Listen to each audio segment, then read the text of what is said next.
All right. So we're going to see folks start to trickle in. Hey, Elizabeth, careful. There's a hippo behind you. I know. I think it's going to attack me or something. Is that a dunk hippo? It is a hippocorn. It is a hippocorn. Oh It is yeah, a cross duh. between a unicorn and a hippo. You can see the wings and the horn. Did you make that? um, well, actually, Sorry, get it made is what I'm trying to say. yes. What's up, I Jamie? have so many on the floor here, but You these got them actually, made? That's yeah. freaking awesome. Oh Um, wait, so that's like forced perspective right there. That's actually very small, but like it's a like a close in photo that you made. But it's actually like this big. yeah, that's right. Actually, Eric took this photo with the actual stuffy, but you as an ad, anybody can buy the stuffy today in our merch store. But I anyway, I we have I more important things to talk about, and as folks are trickling in, um, I'm super excited for this session because Woohoo. we have the master of sales himself, Pete Kazanjy, and I would love to actually just turn it over to you really quickly so we can start to download your wisdom. And at the end, actually, I want to show everyone your book because it's super helpful for early stage founders. I know there's like a pile over there, but I don't want to like run out of the webinar room here. Cool. Well, what's up, party people? I am super stoked to see everyone here today, and I think we have a mix of like Hustle Fund, like Portcos, but also just like Friends of Hustle Fund as well. Is that That's right, right.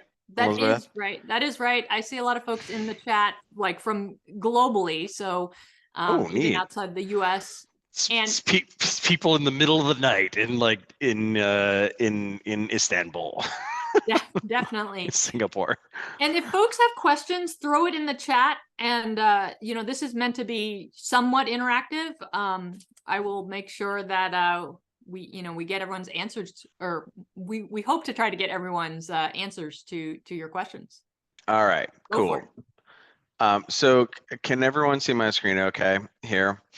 Um, Wonderful. So what we're going to be talking about today is what I have kind of coined around at this point, like a decade ago, the concept of founder-led selling.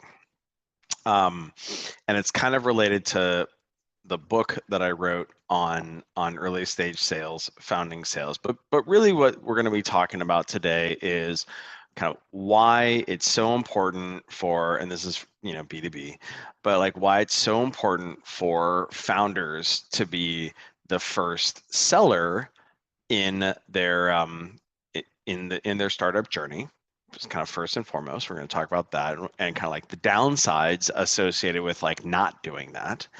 And then what we're going to talk about is kind of like a design pattern, a maturity model for what that should look like as your organization matures and grows. And specifically, like what are the stages and like kind of the jobs to be done during each of those stage. And then importantly, like what are the jobs not to be done, right? Like what should you not be focusing on during those stages. So that's what we're going to cover today. Should probably take us about a half hour to do the content, and then what we can do is maybe pivot to Q&A. I'm not going to go as deep into this deck. This deck goes all the way through like Series B, C. We're not going to go that far because I think a lot of the audience here today is a little bit earlier in their journey, which is cool. And what we're going to do is we're going to reserve that other time for questions, because you guys all probably have shared questions that like that multiple people within this group have the same question in their brain, so like it'll be relevant. So a little bit on me. My name's Pete. I got my career started in technology as a product marketer, product manager at a company called VMware a long time ago in a galaxy far, far away. I started my first software company called TalentBin. It was a recruiting software company in 2010, and that's really I went from kind of being a first kind of business generalist founder, kind of like product marketing-y, to our first rep our first sales manager, then our first VP of sales, to around like 20. The size of the organization was around 20 sales reps, 20 CS folks when we got acquired by Monster Worldwide in 2014. And then at Monster, I was responsible for new product sales of a much larger sales organization. So stuck around at Monster for about 18 months or so, and then ended up writing that book, Founding Sales, which unfortunately, because I didn't plan ahead, I don't have one here to hold up in front of you. But really just like what I observed when I was navigating this transition, I was like, man, I'd really like to read the book on this, on this like what's like early stage technology selling for dummies. And I'm like, man, that book doesn't exist. That's kind of annoying. So the way that I solved that was First Round Capital was an investor of ours, was through community. And again, this was like back in 2010. And kind of like asking other people and got a lot of mentorship there, but then ended up writing. I'm like, man, I need to write this up, right? And that's where Founding Sales kind of came from. Also, then subsequent to that, started a sales analytics company called Atrium. There, so that's a little bit on me. And so the first thing we're going to talk about is like, and conveniently, a lot of this is, I think this concept is maybe deteriorating a little bit, but a lot of historically founders, and specifically like technical founders, have kind of had this point of view around sales of like, I want to avoid that, or like I don't need to do that, or like somebody else can do that, or like that's below me, or like any of these things. And so the problem with that is it's bad, which we'll get into here in a second. But and the question might be like, okay, why do you think that? Why do people think that? And I think the reason why is because they just don't know what what selling is and what sales is, for a variety of reasons. Because they don't have a lot of experience with it. They've kind of just seen the stuff in the movies. It turns out that the behavior of selling, kind of like the things that people do when they're a seller, is a new behavior, right? Like the notion of having multiple brand new meetings with people that you don't know anything about, on like in a given day, is a new muscle to build, and that's something that can be a little bit jarring to folks who have kind of a predilection away from that. And then also there's kind of just like a bias, or kind of like a stereotype to this, where it's like, hey, I know the people who went into sales, and like those people are not like me. It's like, well, that might be the case, but that doesn't mean that you still have, like, you can avoid getting good at this. And so what ends up happening as a result is, so excuse me, and then moreover, what you have is what I like to call these like seductive, like pleasing lies, right? Like these seductive yet crappy anti-patterns in the market, where people, for whatever reason, and it's kind of unclear why this is the case, um, they popularize this notion that, like, hey, well, we just publish these docs, and people buy, right? And so like, Twilio or Stripe or Square might be that, and then you've seen these things where like, hey, you know what? Like, we don't have salespeople. Slack was kind of famous for saying that, or Palantir, Atlassian, etc. We're going to kind of get into why that's kind of ridiculous here in a second. What was particularly funny about this is that even at the time when these folks were saying this, those organizations were like filthy with salespeople, right? Even now, like Twilio has like hundreds and hundreds and hundreds of salespeople, as the Stripe. But even then, as the people were saying this, like those organizations had a ton of salespeople within them. And then some of the other kind of anti-patterns that folks oftentimes kind of get seduced by is, hey, you know what? I'm gonna get somebody else to do this for me. I call it sprinkle some sales dude on it. I'm just gonna go and I'm gonna get somebody who's gonna like figure out how to sell this thing. And so this doesn't work. Steve Blank kind of jokes about this, is that like, startups don't get this scale without kind of firing their first VP of sales, usually because the organization doesn't have product market fit, and they certainly don't have like go to market fit initially. And so hiring somebody to figure that out isn't going to work for you. And then the last kind of example here is like the notion of like, selling to your batch mates or selling to your, selling to other organizations in the same portfolio, assuming that they don't have the need, right? Kind of like revenue trading. And that's just like not great because it's ultimately not, it's not real traction, right? Like you're not selling to an organization that has the need that your software or solution addresses, and as a result, they're not going to get value out of it. And so A, they're just going to churn, and then B, they're not going to be able to give you good feedback that's going to make your product better and make your product market fit, like either A, help you realize product market fit, or B, help you improve your product market fit, right? And so I just want to kind of give some examples of some implications of the downside of, like, if you believe these pleasing lies, right? If you fall victim to this, there are real implications. Kind of a good example of this was, I had this, at this point, it was a long time ago, like Twitter exchange with this founder of this company called Cover, who was making something. Essentially, they were making it such that you like didn't have to wait to pay your bill at a restaurant, which is like, it was an interesting idea. This is back in 2015 when the Uberization of everything was happening, right? And so Naval Ravikant like tweeted this thing, something about like, oh my gosh, if you send outbound email to people, for sales, like, you should throw your computer out a window and like kill yourself or whatever. And this guy was like, oh yeah, totally 100%.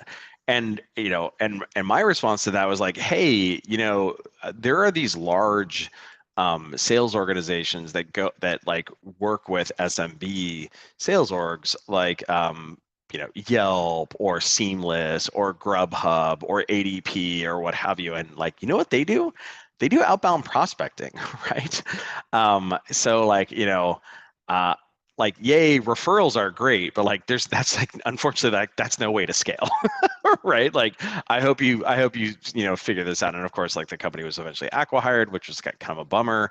And like, as compared to these organizations that really got their act together as relates to muscular go-to-market, like SMB go-to-market, like Grubhub or Yelp or DoorDash or OpenTable or what have you, all these like multi-billion-dollar market cap companies who really embraced, getting good at sales. The other example I like to give here is, and it was like shocking when like Stuart Butterfield said this for a variety of reasons, because it was like, man, aren't we past this? Like, are we past this? Didn't we get like over this trope yet? Where he's, like in 2016, he was like, hey, I think we can get away, like, I'm thinking that we can probably get away with like, having a sales team probably forever. The funny thing about saying this is like, even as he was saying this in like March 2016, like there were like actually like salespeople at Slack, like literally there. So I have no idea what the hell they were thinking while he was saying this, but they were like literally salespeople at Slack while he was saying this. And then like, not only that, but like, guess what? Like Slack's a great organization. I'm not a huge fan of the product. I'm not a huge fan of like, micro asynchronous chat in general, but like, obviously got to amazing ARR volume, but like still also got their ass kicked by Microsoft Teams.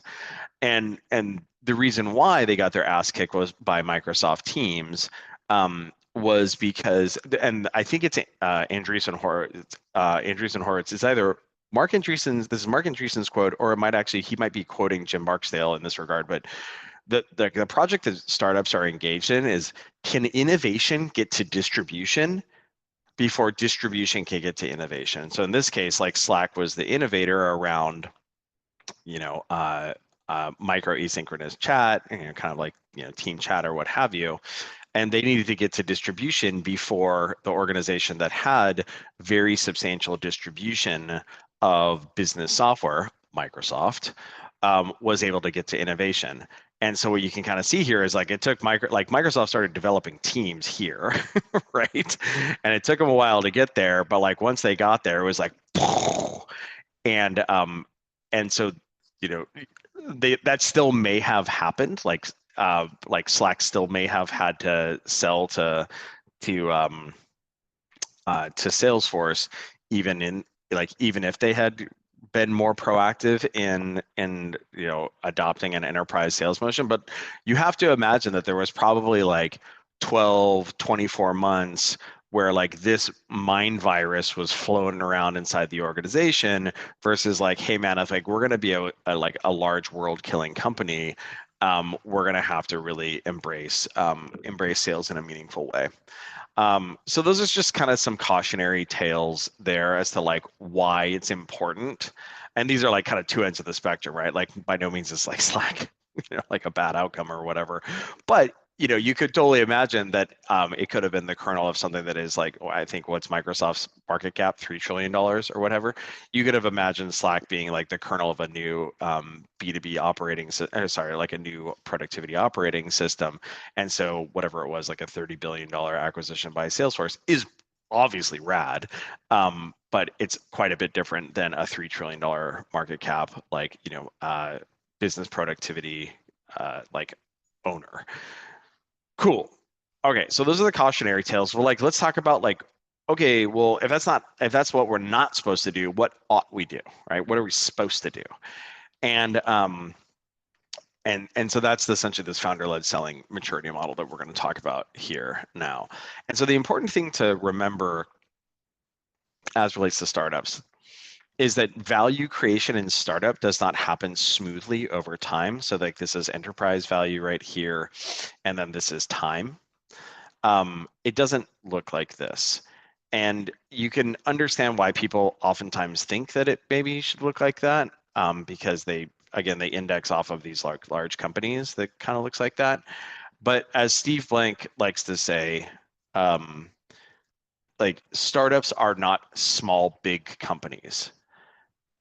What they are is they're at a totally different part of their life cycle, where what they're doing is they're figuring out if a company deserves to exist. And so instead, like if you zoom all the way down here, right, all the way down here at the bottom of the origin, it kind of looks more like this, right? Like step functions of enterprise value creation. And the way that that works is by de-risking and unlocking kind of incremental stages of your business. And I call them business motion inflection points. You can also call them, unlocks, et cetera. But the whole point there is that the organization is better at converting customer value into revenue. And so we're going to talk about like what those steps look like. And then what we're going to do is we're going to talk about the first couple steps and like the things you should be doing in those steps, because that's like the pre-seed kind of seed realm there. And then we'll wrap for questions. So the way it kind of works is you've got a problem, right? You got the primary thing that you're working on, right? So like, hey, do we know what problem we're solving? No, we don't, right? Oh, okay, cool. Well, I guess we should work on that. Grind, grind, grind, grind, grind, grind, grind. And as soon as you answer this question, like, oh yeah, now we know the problem we're working on and that people actually have it. Bink, right? We jump up. Yay, more enterprise value, because essentially now what you have is you have a validated problem. And that's actually a very a valuable thing, right? Like a validated problem that people care about is a valuable thing. That you have a hypothesis as how you can solve it with technology. That's a valuable thing. Oh, okay, cool. Well, like, does our technology that we're using in order to solve that problem work? No, it doesn't. It's terrible, right? Grind, grind, grind, grind, grind, grind, grind, grind, grind. Oh, actually, it does work now. It does. The technology that we have built actually does solve the problem that we knew we were going after. Yay, right? Now more valuable. We have a validated problem in the market, and we've got a solution that solves it as indicated by the improvement of some business KPI that people care about. Oh, okay, cool. Will people pay for that? No, we have no idea how they're going to pay for it. We don't know what the pricing model is. We don't know what the right amounts is. Okay, great. I guess now we have to figure that out. Grind, grind, grind, grind, grind, grind, grind. Yeah, someone pays for this, right? Someone will pay something for this. We're now and like they're getting value out of it. Like we're not charging them too much. They're not churning. They're getting utility. They're stoked, right? Oh, okay, cool. Can we do that a bunch? No, we only did it, once. Okay, I guess we should grind, grind, grind, grind, grind, do it a bunch. And so that's kind of like how that model works, right? So like like, do we know what problem we're solving? Does it actually work? Will someone pay? Will many people pay? Can non-founders sell this? Right? That's like a big step right there. Okay, cool. Can we build a mini sales team? Can we max out a small sales org? Can I And actually stop you there, Pete? Because I think this is, no.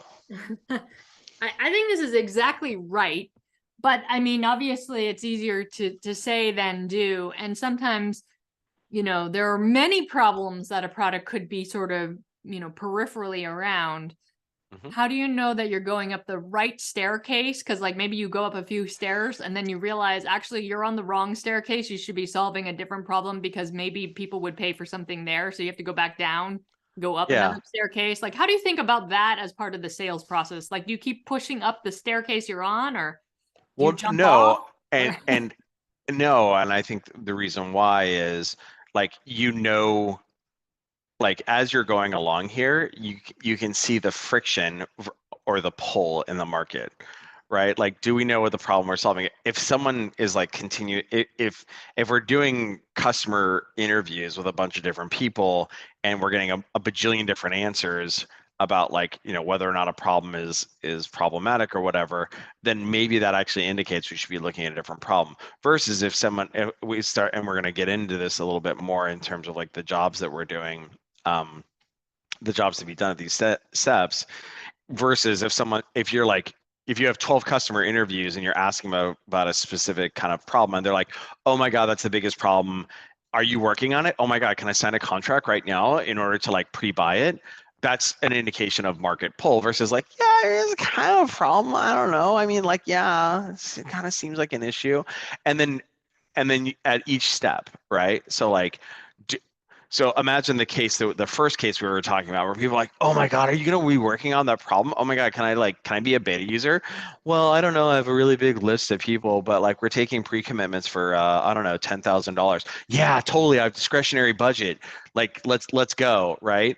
Um, and and so then let's say you go and build against that and like you have some janky ass MVP that like barely works, but it's totally like it works better than like the current alternative and people are still using the shit out of it even though it's like this janky ass MVP and they're like, oh my God, this is so good, right? Like then versus like, yeah, I mean it's like it's kind of okay and like, oh man, and you're like it's just like flogging people like up, like pushing people up a hill to actually like use the thing, then that might indicate to you that like there's another kind of path there. But I think that that's kind of like the perennial problem of like hill climbing versus hill finding, or kind of like the canonical meme of like the guy kind of like digging in the tunnel and there's like a bunch of diamonds right there and the one guy gives up and then the other guy just like is like about to get there.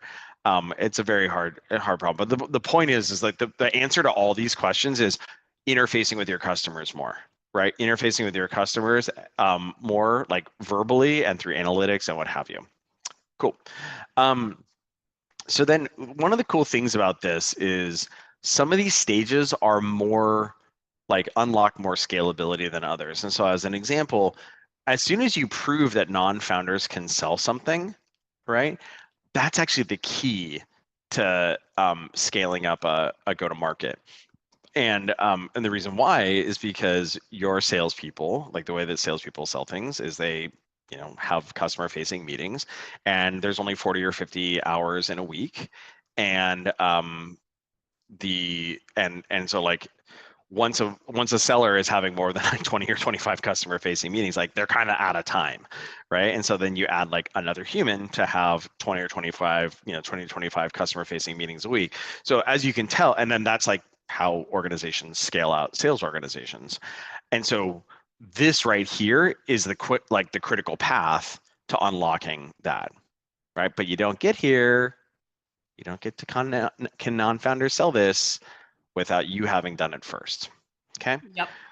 And All right. there's a question actually in the chat. Like at Yes. that point, let's say you get to that point, is there, do Which you point? bring in yeah, like can a non-founder Oh, sell this this? one. Uh-huh. Yeah. Can you bring in fractional or sales consultants at that point? Does it make sense? Or how do you think about who you should be bringing in at that point? No, but don't worry. There's a very specific answer to that when we get there down here. Okay. Um, so the answer to that is that's where you bring in salespeople, right? Because what we're doing is we're abstracting the work that the founders done. Probably not fractional, but TBD.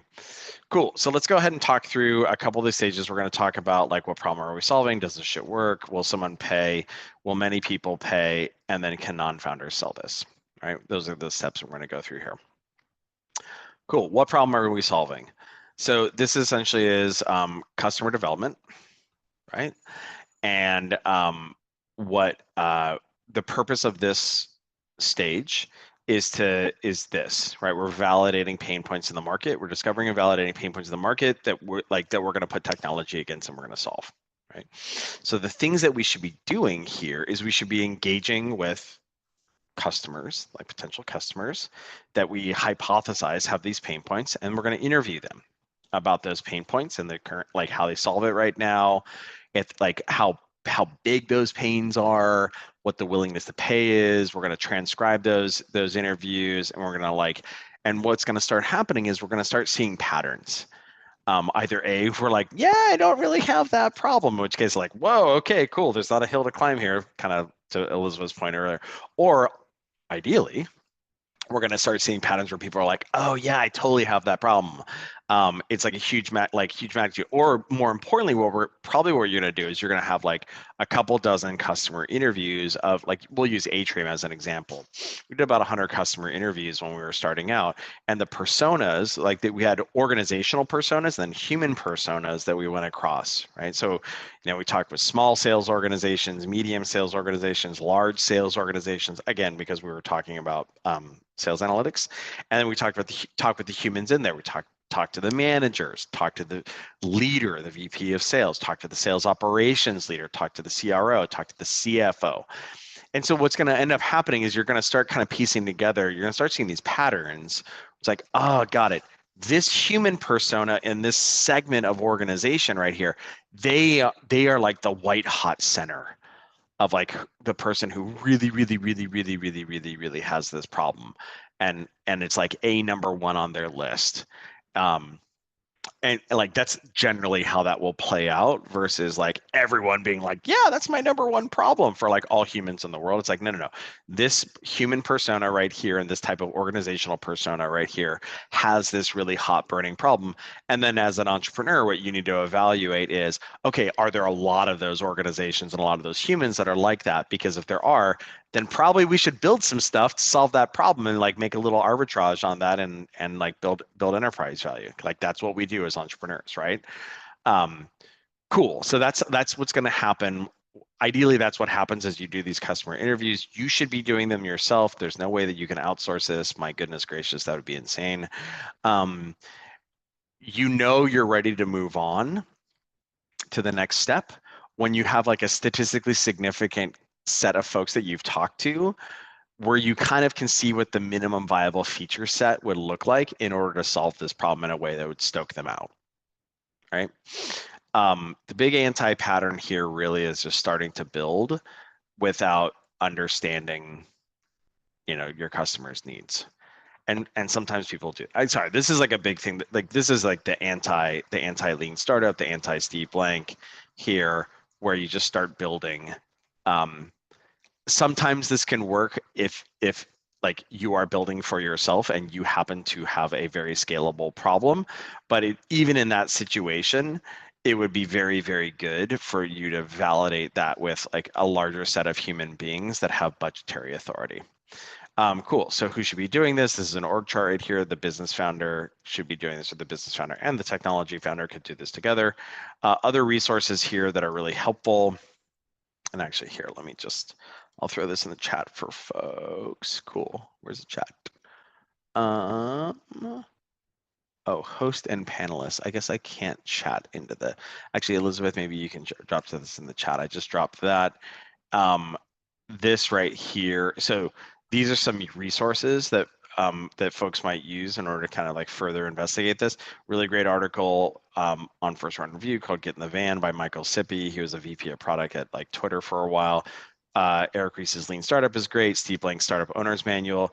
And then this right here is the customer interview deck that we actually use. Thanks, Elizabeth. Appreciate it. This is actually the customer research interview deck that we used while we were doing customer development for Atrium a long time ago in a galaxy far, far away. Cool. So that's this stage. So then what we get to is like, hey, does this shit work? Right? We go and we grind, and we build that minimum viable product. Importantly, as we're kind of cruising along here, you know, we're finding people like doing these interviews are great because not only does it tell you whether or not your problem that you have a hypothesis is valid or not, and like, but you're also building a lead list. Right. And like what I like to say is for the folks who really get it and like the folks who are leaning forward and like, oh man, yeah, like I totally have that problem. I would love to, like, can you keep me in the loop? And it's like, I can totally keep you in the loop. I'm going to put you in my backpack. In fact, would you like to be on our customer advisory panel? Right? Because you're so smart and handsome, and I'd love for us to like keep in touch, right? Because then what we're going to do is we're going to come back to those folks that were in our backpack and like who are really super stoked, and we're going to say, hey, look, we built this thing, right? Remember that thing that was like that is driving you nuts and like you spend your Sundays doing instead of like going to your kids' baseball practice? We fixed it, or we have an MVP of the fix.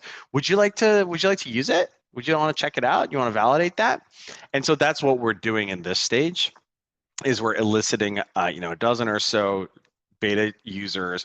We're going to onboard them. We're going to implement them. We are not just going to hand them the software and be like, have fun, guys, figure it out. We're going to give them white glove onboarding and implementation. And then importantly, we're going to instrument their use and then their value output. So like we're going to make sure that they get to utility. Right? Because if they're not getting to utility, right? Like if the dogs are not eating the dog food, or like your recipe is not delicious, then we need to go back to the drawing board and figure out how to make something that actually produces value for folks in the world. Because like you could potentially sell something that is like a good narrative, but unless you deliver utility to the customer, like they're going to churn on you. That's what we do as technologists is like we take atoms and bits and we reconfigure them in ways that solve problems that people care about, and then they're stoked to give us money, right? Like an iPhone is great to the tune that people are willing to give Apple $800 every 2 years on a recurring basis because the product slaps, right? It's not because it's like a narrative of it being good, like it's actually quite good. And so this is why it's extremely important that you instrument and ensure that these folks get the value out, because then what's going to happen is that your product works. Like congratulations, you have achieved the alchemy of taking raw components and making it into something that delivers value to people. And then more importantly, what we're going to do is we're going to use that proof to sell people. Right? Like, hey, we know that people get this amount of ROI, right? They save this amount of time or money, or they get this amount of incremental revenue if they use our product. And given the fact that you have, half the size of, whatever, value vector that this other organization or this other set of organizations, like, yeah, we think you'll probably make about like $25,000 of incremental sales when you implement our marketing automation software. And the good news is you only have to pay us $5,000, right? Good deal. We get $5,000, you get $25,000 in incremental sales. Klaviyo, right? And like that's what we're we're doing right here. And so then the things that who does it? It's the founder, business founder. Again, the exit criteria here, where we like demonstrable proof that like our solution is impacting that KPI, right? So like, let's use Klaviyo since they just went public recently. It's like, hey, does this actually drive incremental sales to your Shopify store through, clever drip marketing that's like quasi-automated? I don't know, there's like AI, but like whatever, it's just drip marketing. Oh, look at that, it does, right? And it turns out like when we start capturing emails on the front of your Shopify store for people who otherwise would have bounced, and they're like, hey, would you like 10% off? And you capture their email address and you start dripping them out content over the next like 3 months, every 2 weeks. Like, guess what? They come back and they buy things. Great, right? This is where that potential anti-pattern shows up of like hiring a sales guy, a sales dude to figure it out, or like throwing the product over the wall to someone, because this is like a worst case scenario here where what you need is all the information in a single brain, like in a single mind, right? So that, and the reason why is because you need to be able to say, oh, they're not using it, right? Or they are using it and like they're doing all the things. They're in Klaviyo, they're setting up these drip programs, and they're somehow not getting revenue. Why is it? Oh, we have a deliverability problem. Got it. We need to fix that over here, right? Or like, oh, we have this problem. Great. Like if that's a game of telephone from a CS person or like a salesperson to the product person or whatever, at this early stage, that's going to be a huge problem, right? And so this, we have a bunch of questions. So I think first, the slides, it seems like some folks are having trouble with the slides. Why don't we deal with that later and we'll send you guys a copy? Is that okay, Pete? Like we'll send a copy of the slides with an email later. And Sure. I think, okay, great. And then the second question is, how do you get people to kind of give you their KPIs? Like often people don't just tell you all about their business or their problems or whatever. How do you extract that from people?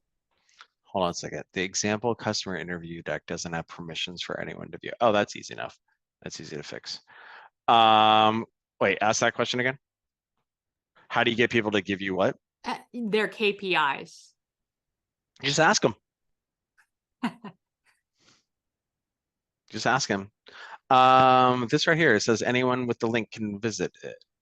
It seems like the link works for half the people and not for the other half. So that's why weird. We can do it later. Yeah. Anyway, cool. So, well, so first of all, like oftentimes you'll have that information from your product, right? So as an example, like let's pretend we're Klaviyo again, right? And we're onboarding people. We're onboarding initial customers, and we see like we're integrated with their Shopify store. We see what their revenue looks like. We import all of their customers from Shopify. We get a little like newsletter landing page or like newsletter overlay on their homepage, and we start capturing email addresses. We see whether we help them from an implementation standpoint get a drip sequence set up with like some content there, and then we bird dog that, and we see whether or not like, are they sending those emails? Are they being dripped? Are they being opened? Are they being clicked? Are they coming back to their Shopify store? Are people transacting there? And like we see all that information, and then moreover we see whether or not there's transactions that are happening. So if you can do that about getting their KPIs, because a lot of people are pushing back on you saying that actually people don't talk about their KPIs. Would you say that actually maybe then this is not a problem for people if they're not willing to give you their KPIs? Like, are people more vulnerable about, in bringing people in to help them with an actual problem they have? Or do you have any thoughts on that?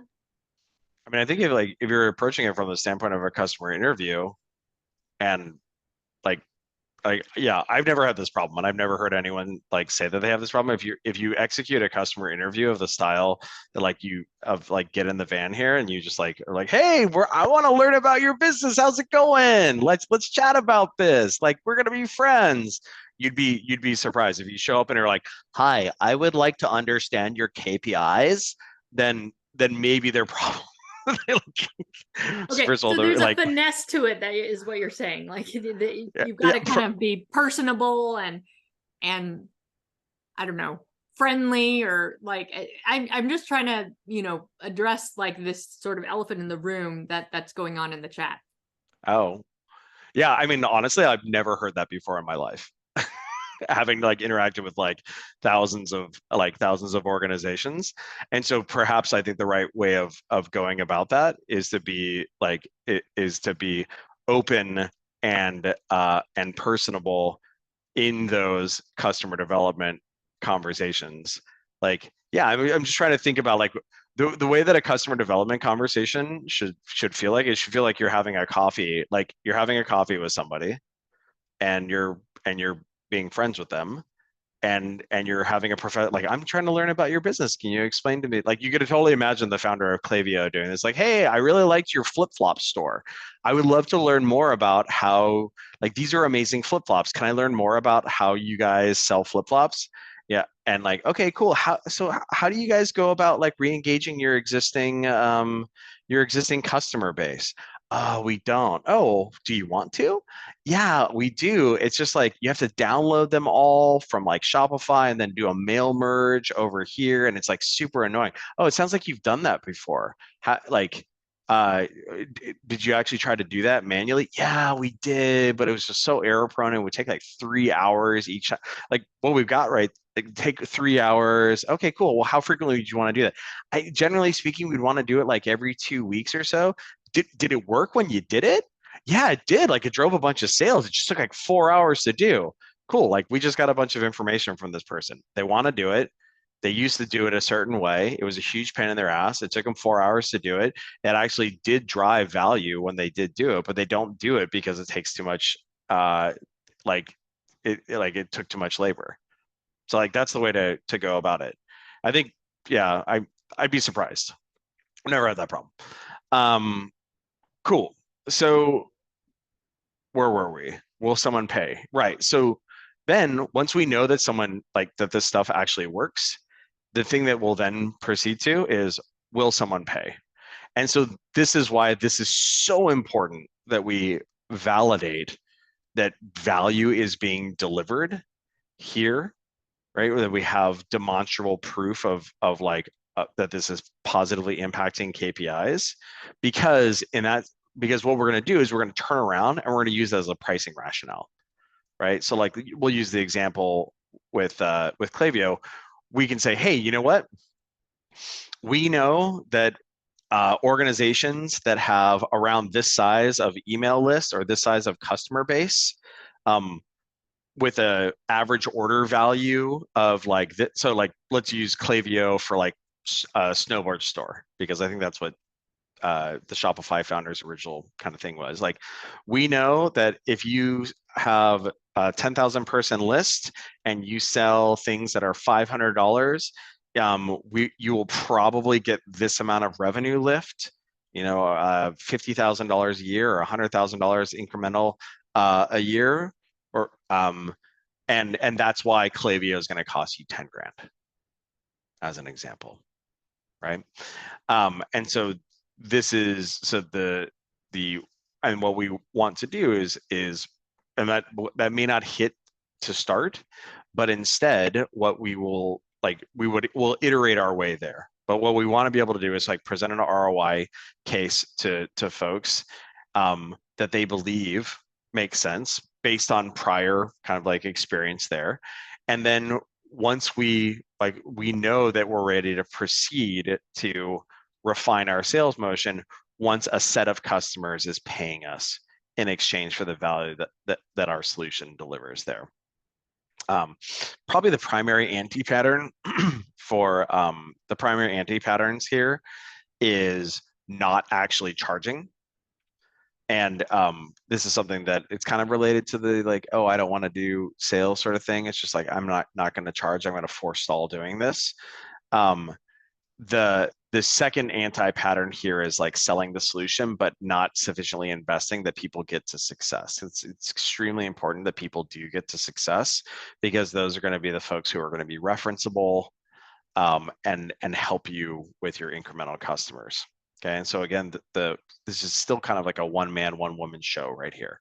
So then what we're going to do after that is we're going to move to, will many people pay for this? Before Eh, you dig into that, mhm. there are a bunch of people who want to know, well, how is it that you can get to enough of these people to have all of these interviews with? Like, especially if they don't have online presence or, they're in a stodgy industry or something, they're not on LinkedIn or whatever it is. Mhm. Well, if they don't have an online presence, it's going to be hard. What my recommend, but there's plenty of places that that you can go and kind of like find those humans. The short answer is like, well, where do they hang out?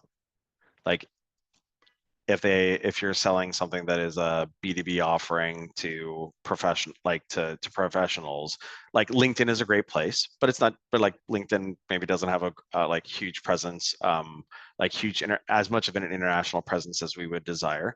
But even something as basic as like the yellow pages, like if you are selling something to, I don't know, veterinarians, right?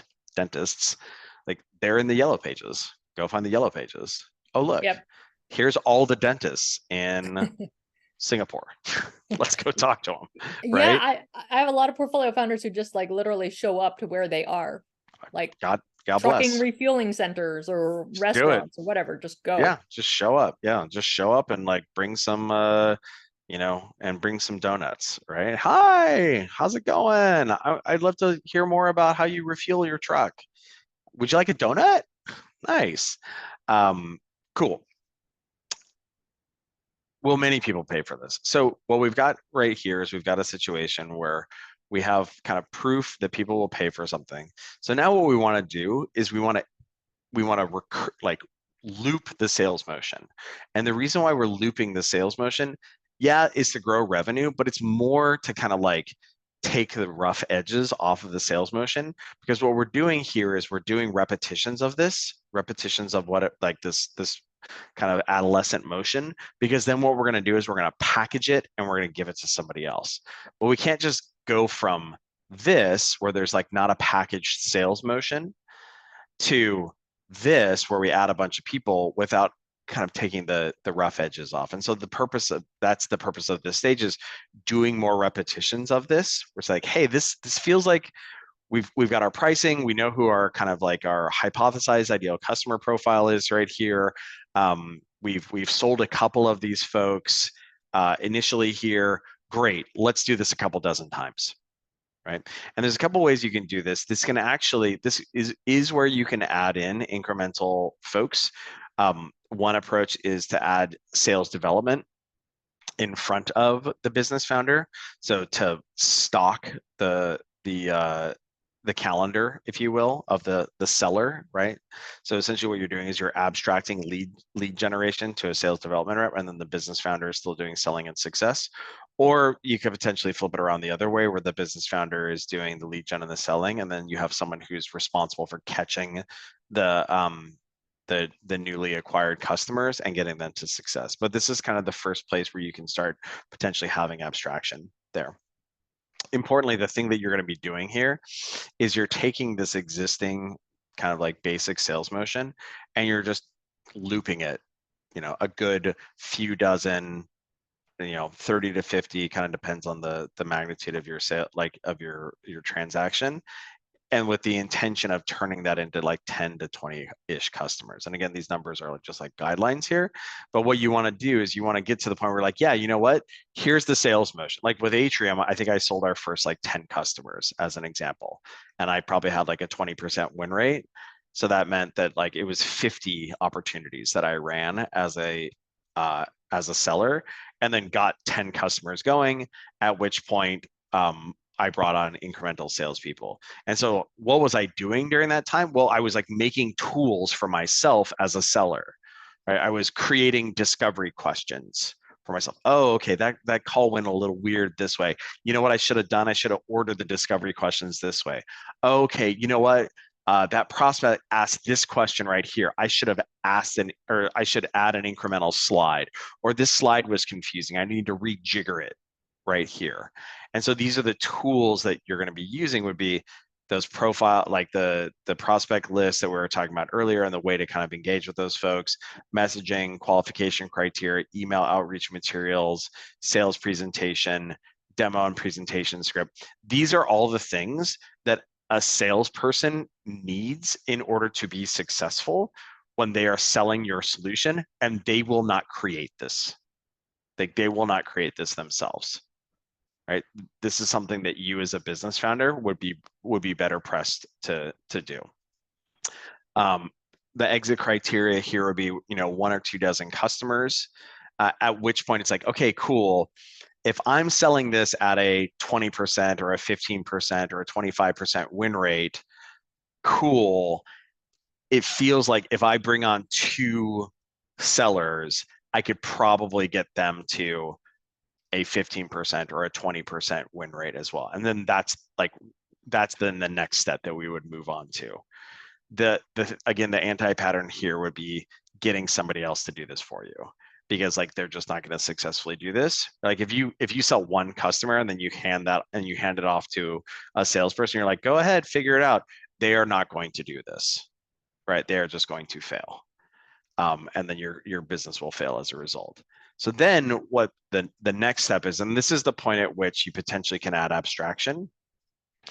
You want to bring on 1 or 2 account exec, and this is like kind of a more venture back model, but like once you know that somebody can, if you give them 10 leads, they should be able to close 2 customers at $20,000 of value or $10,000 of value or like whatever it is, right? If you know what the rough kind of physics, the rough math is, then we can say, great, I can bring on 2 account executives, an account executive, 2 account executives. The best practice is to bring on 2, because then what I'm going to be able to do is hand each of them 10 leads or 20 leads. And I would expect that the same output would come out based on the behavior that I had above. And if not, I know that I have potentially like a problem with that salesperson, or like my solution is too difficult to sell. And I kind of need to go back. I need to go back to this and verify and refine the sales motion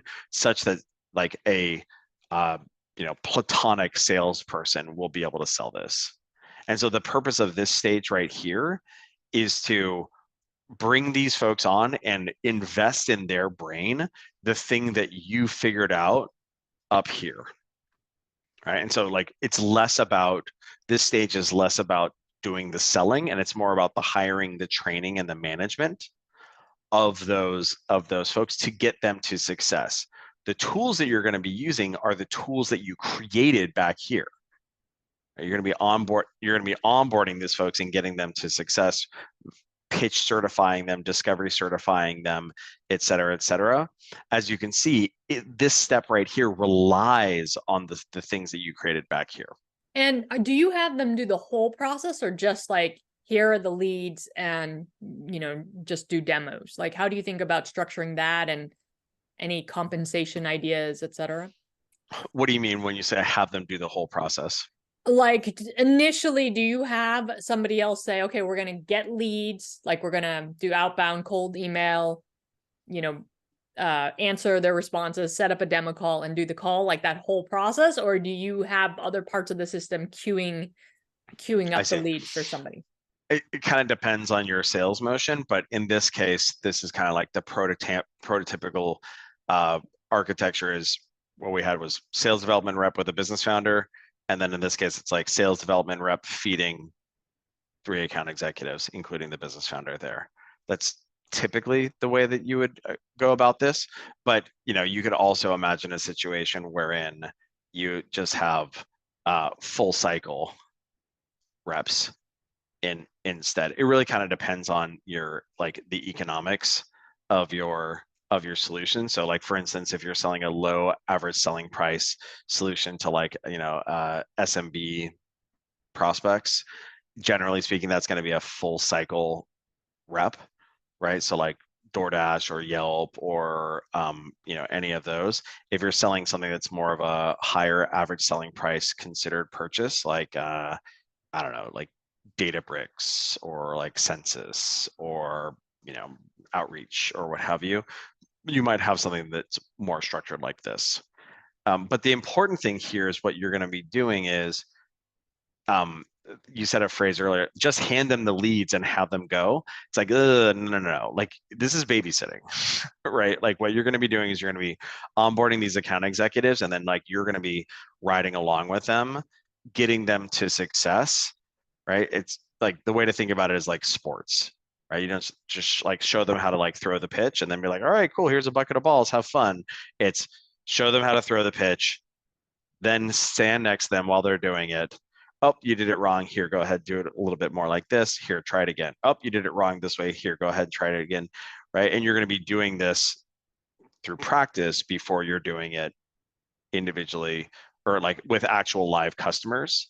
And then even when they're doing it with actual live prospects, you're going to be riding along with them in order to see, hey, where is there gaps around getting this sales motion that I created up here into the brain of these reps right here? Because that's the purpose of this stage is, can we get this thing that works, minimally viable, this sales motion, into the brains of these individuals right here? Because if we can't get like, if we can't prove that like these individuals can sell this at least as effectively as the founder, there's no reason for us to scale up, because like we're not going to be able to find, you know, an infinite fountain of like magical salespeople here.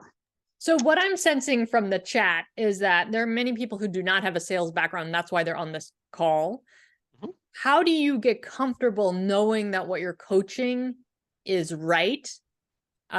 Is it what you're coaching? Is it really just making sure the messaging of the value proposition is right? Or are you coaching on like how somebody actually does a sales call? Well, conveniently, this is why you acted as a salesperson for 6 to 12 months. That's the answer. Yep. Yeah. Like the whole purpose here, I mean, maybe people just like, maybe people are asking questions who joined late. This is a stepwise process, right? Yep. So you are doing selling right here for 6, 12, 18, 24 months, what have you, such that you are the most expert person at how to sell your solution. So if you're asking me, well, how am I going to be able to tell someone they're not selling our solution correctly? I'm just little old me. My response to that is, no. Your job, literally right here, your job right here and right here, your job right here is to become the most expert person in the world at this problem. Your job right here is to become the most expert person in the world as to whether or not the technology solves that problem. Your purpose right here is to figure out to become the most expert person in the world at selling your solution. And then their purpose right here is to become the most expert person at the sales motion that you have developed for right here. So the answer to your question is, yeah, you would say, hey, you're selling that wrong, because the 100 times that I sold this previously, when I said the words the way that like you're saying it right there, people didn't like it. But when I said the words the way that I've developed it, people liked it, and it turned into money. Yep. 100%. Cool. I think we're out of time here. We're at time. What I would say for everybody, since there are so many questions, is actually Pete's book is very tactical. It goes through everything from, there were questions about how do you get to your target persona. It goes through even like there's screenshots of websites of like how you find your customer persona, get their emails and message them. It goes through how you set up a CRM. It goes through how you set up your metrics, etc. I mean, it is whatever, 300, 400, over 400 pages long. So it will answer a lot of your questions. I would, Elizabeth, just drop the link that I just dropped in there. Oh yeah. Like great. The book is available in its entirety online. It is like, free online, I believe, right? Yeah, exactly. So just like you can just go there and like every single question that was being asked there is answerable on there around like prospecting or hiring or what have you. So that would be my my recommendation there. All right, guys, I got to run to another meeting, but thank you so much. I hope everyone has a great weekend. See ya. Pete, thank you so much. All right. Thank you so much, everyone.